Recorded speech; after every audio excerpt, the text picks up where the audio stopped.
नमस्कार। रुद्राक्ष शिक्षण संस्थान की ऑनलाइन क्लास में आपका स्वागत है। तो हम संस्कृत में संधि पढ़ रहे थे और संधि का पहला भाग अस् संधि। अस् संधि मतलब स्वर संधि। तो स्वर संधि चल रही थी। स्वर संधि का पहला भाग है यण संधि। यण संधि हमने पहले वाले भाग में पढ़ लिया है। तो आज अस् स्वर संधि का दूसरा भाग अयादि संधि।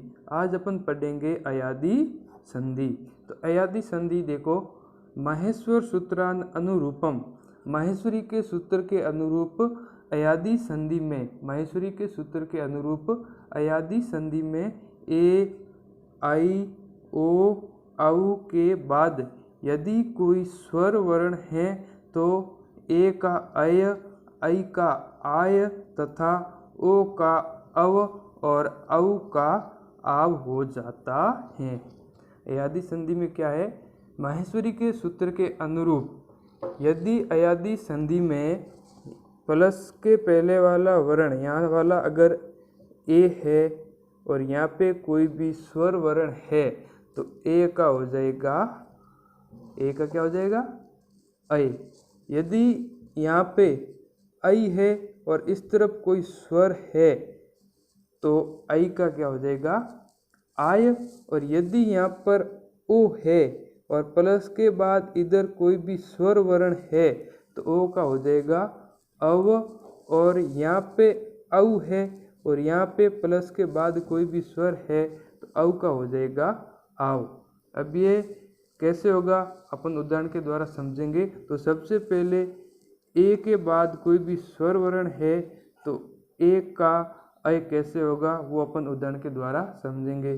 जैसे कि देखो, यहाँ पे प्लस के पहले यहाँ पे ए है और प्लस के बाद अस। अस मतलब स्वर, कोई भी स्वर वर्ण है, इधर ए है और प्लस के बाद पहला वाला वर्ण, सबसे पहला वर्ण अगर कोई भी स्वर वर्ण है तो ए का क्या हो जाएगा? सीधा ऐ। तो अपन आज उदाहरण के द्वारा समझेंगे। तो ए का ऐ कैसे होता है तो इसका पहला उदाहरण अपन समझेंगे। सबसे पहला उदाहरण है ने प्लस अनम, ने प्लस अनम। तो अब यहाँ देखो, ध्यान रखने योग्य ये बात है कि न के ऊपर ए की मात्रा लगी हुई है, इसका मतलब यहाँ पे क्या है? ए। और प्लस के बाद अ एक स्वर है। तो मैंने पहले भी कहा था कि ए के बाद अगर कोई भी स्वर वर्ण है तो ए का क्या हो जाएगा? ऐ। तो यहाँ पे ए है और ए के बाद यहाँ अ स्वर वर्ण है तो ए का क्या हो जाएगा? ऐ। जैसे कि यहाँ पे लिखा हुआ है ने को ए की मात्रा यहाँ से हट जाएगी तो यहाँ हो जाएगा ऐ। यहाँ क्या हो जाएगा? ऐ। और यहाँ पे न हो जाएगा, ए की मात्रा हट गई तो न भी क्या हो गया? आधा। और यह भी यहाँ पे ऐ है ना, ऐ में यह यहाँ आधा है। तो यहाँ पे देखो, न का तो हमने लिख दिया नय, न का लिख दिया न। अब पीछे बसा ए की जगह ऐ, तो अ है इस न के साथ जुड़ जाएगा तो न हो जाएगा पूरा, क्योंकि न यहाँ पे आधा था ना, कि न के ऊपर से ए की मात्रा हट गई थी तो न आधा था। तो न आधा था तो न के बाद ऐ है ना, ऐ का अ है इस न के साथ जुड़ गया तो न हो गया पूरा। अब पीछे बसा यह यहाँ पे अभी तक आधा है तो यहाँ इस तरफ का तो हमारा क्लियर हो गया। अब यहाँ पे यह आधा है ना, यह वाला अ इस य के साथ जुड़ेगा तो यह भी हो गया पूरा। पीछे बसा नम का लिखेंगे अपन तो शब्द बन जाएगा नय नम। तो आया समझ में कि न के ऊपर ए की मात्रा हटकर ए का बन गया ऐ और न बसा आधा और यह भी पूरा है। तो न आधा हमने यहाँ लिखा, फिर यह अ इस न के साथ जुड़ गया, न हो गया पूरा। फिर यहाँ पे यह लिखा हो, यह यहाँ लिख दिया, यह अभी तक आधा था। फिर ये वाला अ इस य के साथ जुड़ गया तो हो गया यह भी पूरा। और नम का लिख दिया, नम तो बन गया शब्द नय नम। आया समझ में बच्चों? तो इसका अगला एक दूसरा और उदाहरण पढ़ेंगे तो और आसानी से समझ में आ जाएगा। दूसरा उदाहरण है से प्लस अनम, से प्लस अनम। अब यहाँ देखो, ए है और बाद में अ है तो इसका मतलब ए के बाद कोई भी स्वर है, अ एक स्वर है तो ए का क्या हो जाएगा? अय। जैसे कि मैंने लिखा यहाँ पे से। अब से के ऊपर से ये अ हट गया तो पीछे स बसा आधा और इस ए का बन गया ऐ। ए का क्या बन गया? ऐ।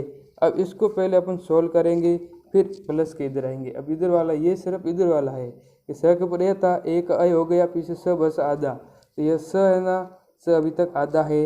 अब पीछे बस अय, इस अय का ये अ है ना, ये अय इस स अ ये ना अ स के साथ जुड़ गया तो स हो गया पूरा। अब पीछे बस य, तो यह यहाँ लिखा, यह अभी तक है आधा, तो ये वाला अ अब इसके साथ जुड़ेगा तो यह भी हो गया पूरा। और नम का लिखेंगे नम तो बन जाएगा सय नम।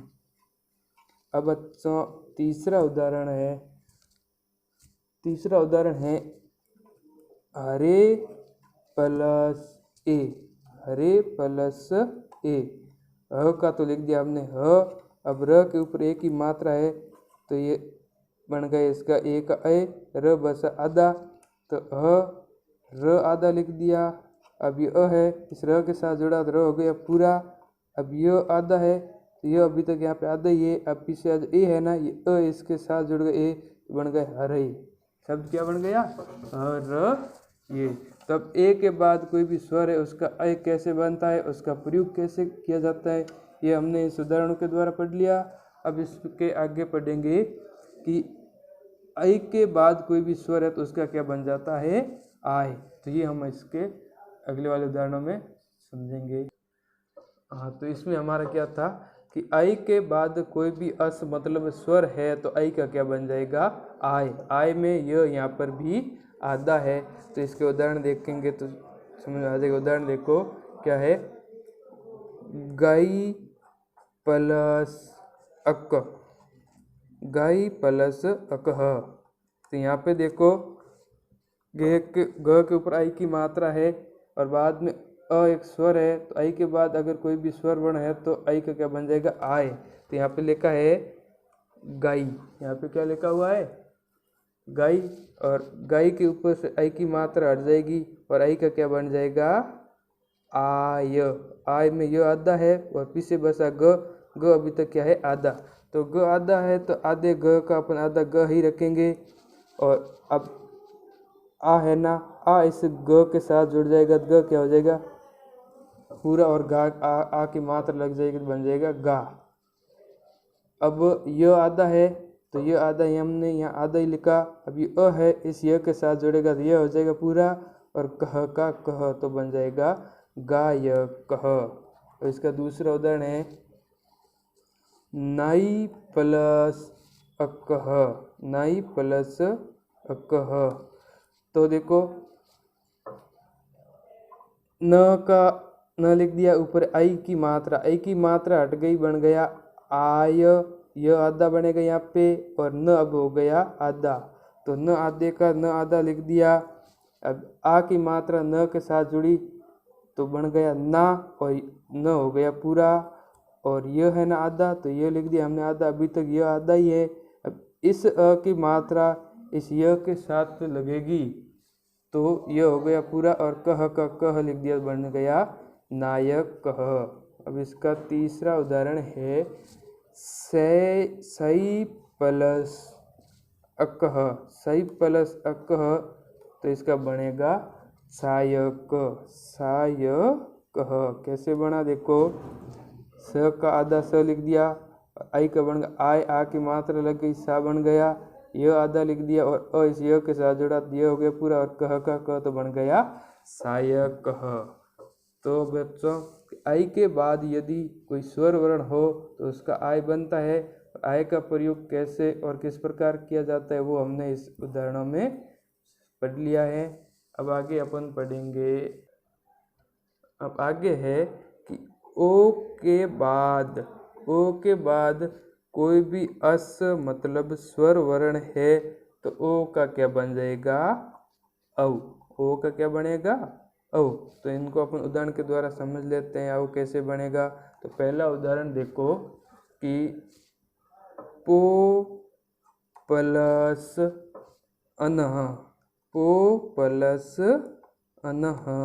जैसे देखो पो, प के ऊपर ओ की मात्रा है और बाद में अ स्वर वर्ण है तो पो का क्या हो जाएगा, औ। ओ के बाद कोई भी स्वर वर्ण है तो ओ का क्या हो जाएगा, औ। तो यहाँ पो है ना, प के ऊपर ओ की मात्रा हट जाएगी और इसका बन जाएगा अव और पीछे बसेगा प आधा। तो अब प प आधा हमने यहाँ लिख दिया, अभी तक प आधा है। जब यह वाला अ इस प के साथ जुड़ेगा तो प हो गया पूरा। अब पीछे बसा वो यहाँ लिख देंगे, वो अभी तक क्या है, आधा। जब यह वाला अ इस व के साथ जुड़ेगा तो वो हो जाएगा पूरा। अब पीछे बसा न, नह का लिख देंगे नह, तो शब्द बनेगा पवन। दूसरा उदाहरण समझो इसका। दूसरा उदाहरण है भो प्लस अनम, भो प्लस अनम। तो देखो भ के ऊपर ओ की मात्रा है, भ के ऊपर किसकी मात्रा है, ओ की मात्रा हटेगी, ओ का बन जाएगा अव और भ रहेगा आधा। अब भ आधा है तो भ आधा ही लिखेंगे यहाँ पे। अब यहाँ जब ये अ इस भ के साथ लगेगा भ हो जाएगा पूरा। अब वो आधा है तो वो यहाँ आधा ही लिखना है, अभी तक वो यहाँ पे आधा है। जब ये वाला अ इस व के साथ जुड़ेगा तो वह हो जाएगा पूरा। अब नम है तो नम का नम लिख देंगे, शब्द बनेगा भवनम।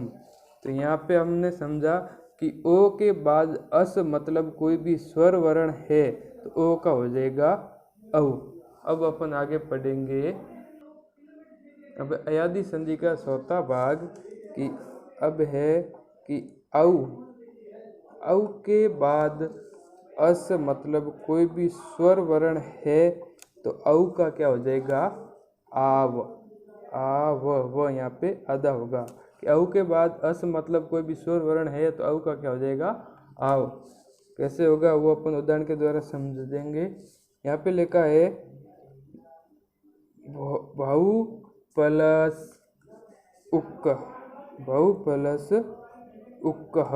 तो यहाँ औ है और यहाँ पे उ एक स्वर वर्ण है तो औ का क्या हो जाएगा, आव। जैसे कि यहाँ पर लिखा है भाऊ, यहाँ पे औ की मात्रा हट गई और औ का क्या बन गया, आव। वो आधा है, अब पीछे बसा भ भी क्या है, आधा।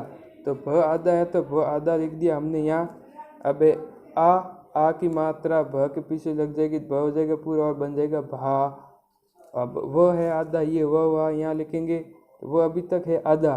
जब ये छोटा ऊ है ना, छोटे ऊ की मात्रा लगेगी वह के नीचे तो वह बन जाएगा पूरा और बन जाएगा वो कह क, तो शब्द बन जाएगा भावु कह। अब इसका दूसरा उदाहरण है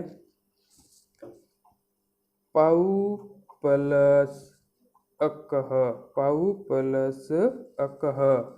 तो पाऊ है ना, पाऊ के ऊपर से औ की मात्रा हट के बन जाएगा आव, वो आधा और प भी अभी बच रहेगा, प भी आधा हो गया। तो प आधे का प लिख दिया आधा, आ की मात्रा इसके पास लगी बन जाए पा और प बन गया पूरा। अब वो है आधा लिख दिया, अब अ की मात्रा व के ऊपर लगी तो वह बन गया पूरा और क का क तो बन गया पा व कह। तो यहाँ पे आज अपन अयादी संधि पढ़ ली। तो आज का टॉपिक अपन यहीं पे समाप्त करते हैं। धन्यवाद।